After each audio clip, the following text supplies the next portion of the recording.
बिस्मिल्लाहिर्रहमानिर्रहीम। अस्सलातु वस्सलाम अला मुहम्मद रसूलुल्लाह सल्लल्लाहु अलैहि वसल्लम। मेरी है मोहतरम जनाब डिप्टी स्पीकर साहब, अभी जनाब मेरे साथी शहरियार आफरीदी साहब ने बड़ी दबंग तकरीर की, बड़ी जोर से मुतालबात किए, बड़ी गरजदार आवाज में लोगों को समझाने की कोशिश की। हम तमाम सियासी लोगों को इस बात पर गौर करना चाहिए और सोचना चाहिए। शहरियार आफरीदी साहब की जो जाती मामलात की गुफ्तगू थी, मैं उस पर सख्त अफसोस का इजहार करता हूं और मुतालबा करता हूं कि इसकी तहकीकात करवाई जाए। लेकिन जहां तक सियासी लोगों के रवैये की बात है, तो सुनिए, आप अपने दौर की किताबचे को खोल कर देखें कि आप क्या करते रहे, आप किस अंदाज के अंदर हुकूमत चलाते रहे, आपने लोगों के साथ क्या किया। ऐसी दास्तानें बहुत हैं। हां, मैं आपके साथ था। मैंने आपको इसलिए छोड़ा कि आपकी सफों में मैं सिंध के अंदर पहला एमपीए था पीटीआई का। मैं उनकी कोर कमेटी 17 रुकनी कोर कमेटी का मेंबर था। मैंने बहुत करीब से देखा है। घर का भेदी हूं, लंका ढा दूंगा, ज्यादा बात नहीं करो।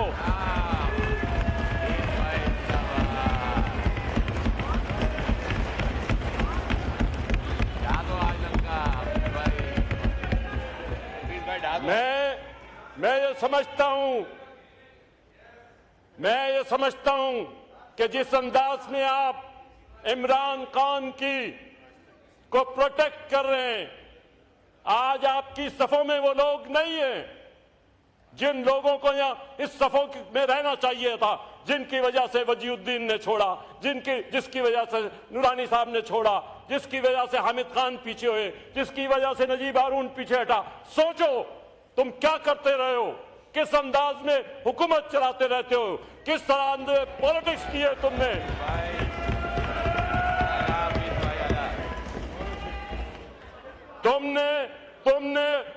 तुमने चौराहे पे शरीफों की पगड़ियां उछाली हैं। शरीफों से मुराद मेरी वजीउद्दीन जैसे लोग हैं। हम सियासतदानों को सोचना चाहिए। मैं 11 मरतबा जेल गया हूं, स्टूडेंट लाइफ से लेकर अब तक, सॉलिटरी कन्फाइनमेंट से लेकर हर चीज बर्दाश्त की है। हाँ, तुम भी मेरे पास आए हो, तुम सोच के बोलो सारी बात।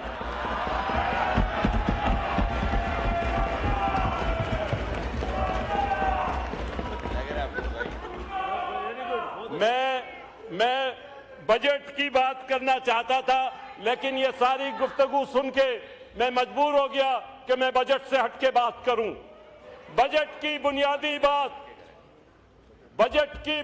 बात जो हमें समझना चाहिए, जो देखना चाहिए, हमें मालूम है ये मजबूरी का बजट है। मुल्क की सियासी और माशी सूरत हाल ऐसी है कि जिसमें इस बजट पर इस अंदाज में चलना जरूरी था। हम तमाम लोगों को सोचना चाहिए, इसमें ऐसी मुस्बत तजावीज दें जिससे हमारी जो हुकूमत है मौजूदा या मुमलिकत जो है वो इसका पहिया आगे घूम सके। सबसे पहली बात तो यह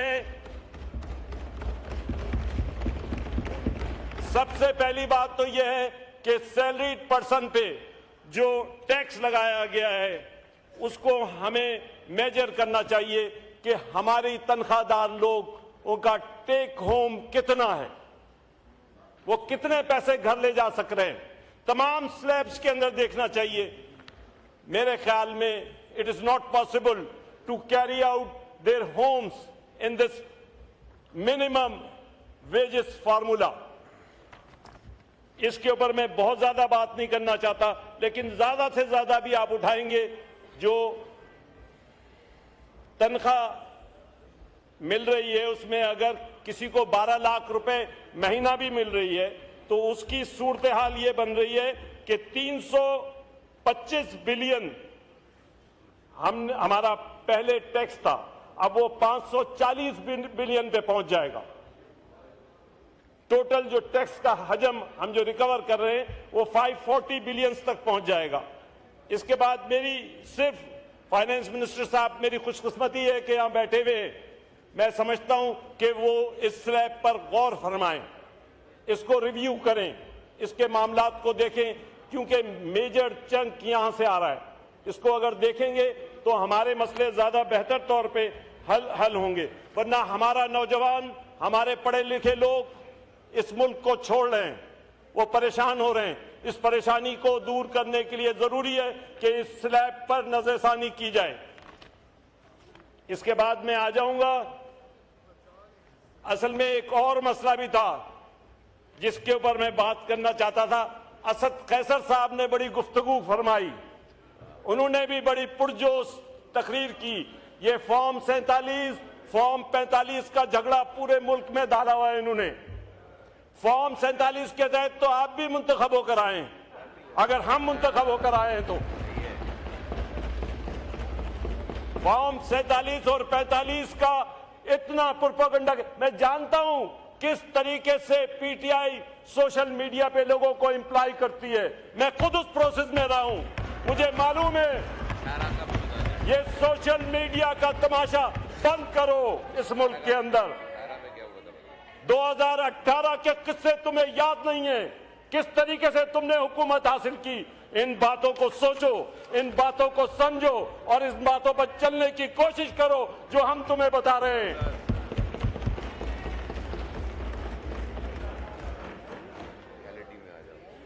इसके बाद उन्होंने एक और बात की, आर्टिकल 58 और 57 की बात की। भाई, अगर ये बातें करते रहोगे कि बिजली वहां पैदा हो रही है, हम कराची वाले यहां बैठे हुए हैं, पाकिस्तान की सारी दौलत हमारे रास्ते से आती है, हम उस रास्ते पे रोक सकते हैं, हम उस पे 60 से 70% रेवेन्यू कराची से आता है। कराची के एक लालू खेत पूरे लाहौर से ज्यादा टैक्स देता है। उसके बारे में सोचो। अगर इस किस्म की मुतासिबाना बातें कैसर साहब आप लोग इन ऐवानों में करते रहेंगे तो उसके नताइज कुछ और ही होंगे। हमारी इंडस्ट्री, मैं कराची के उस इंडस्ट्रियल एरिया का मुंतखब नुमाइंदा हूं जिसे साइट कहते हैं, जहां से सबसे ज्यादा पाकिस्तान का टैक्स आज भी आता है, सबसे बड़ा इंडस्ट्रियल एरिया है। उसकी हालत आप जाके देखें, पानी नहीं है, बिजली नहीं है, लॉ एंड ऑर्डर सिचुएशन खराब है, गैस नहीं है। आप बताइए किस तरीके से इंडस्ट्री चलेगी, किस तरीके से पाकिस्तान चलेगा? ये पीटीआई दौर हुकूमत के साथ ही है। हाँ, यही तो मैं बता रहा हूं आपको। स्पीकर की तरफ देखिए। चले, अच्छा, order in the house, order in the house. कि मैं फैसलाबाद में गया था, असद कैसर साहब ने कहा कि मैं फैसलाबाद में गया था, वहां की इंडस्ट्री बंद देखी। मैं आपको बताता हूं,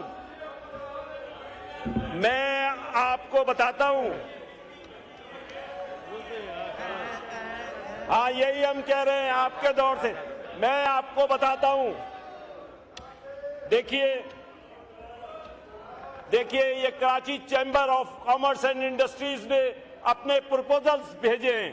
मैं ज्यादा इस पे बात नहीं करता, मैं कोशिश करूंगा कि फाइनेंस मिनिस्टर साहब को ये प्रपोजल्स पहुंचाऊं। इतने पॉजिटिव प्रपोजल्स हैं, एक्सपोर्ट रिलेटेड प्रपोजल्स हैं, जिन प्रपोजल्स पे अमल किया जाए तो मैं समझता हूं कि मैं एक्सपोर्ट को बढ़ाने की जरूरत है और एक्सपोर्ट बढ़ने से पाकिस्तान के मसाइल हल होंगे। इसके अलावा मैं जिस बात की सबसे ज्यादा पजीराई करूंगा वो दो बातें हैं। सबसे पहले तो इस बजट के आने से पहले शोर मचा हुआ था कि भाई पेंशन पे टैक्स लगेगा, पेंशन पे टैक्स लगेगा। ये बहुत अच्छी कोशिश रही है कि पेंशन पे टैक्स नहीं लगा। इसके बाद दूसरा प्रोपेगेंडा था इस सोशल मीडिया के जरिए से कि जनाब सोलर पे टैक्स लगेगा, सोलर का ये होगा। ये दोनों चीजें नहीं हुई हैं। मैं फाइनेंस मिनिस्टर और हुकूमत को इस बात का क्रेडिट दूंगा कि उन्होंने इन दोनों चीजों पे सारा बेहतर तौर पे अमल करवाया। शाबाश तो बोलना ही पड़ेगा जब अच्छी बातें चलेंगी। आगे देखिए होता है क्या, आगे देखिए होता है क्या। अभी तो इब्तिदाई इश्क रोता है क्या, अभी तो इब्तिदाई इश्क रोता है क्या। आगे देखिए होता है क्या।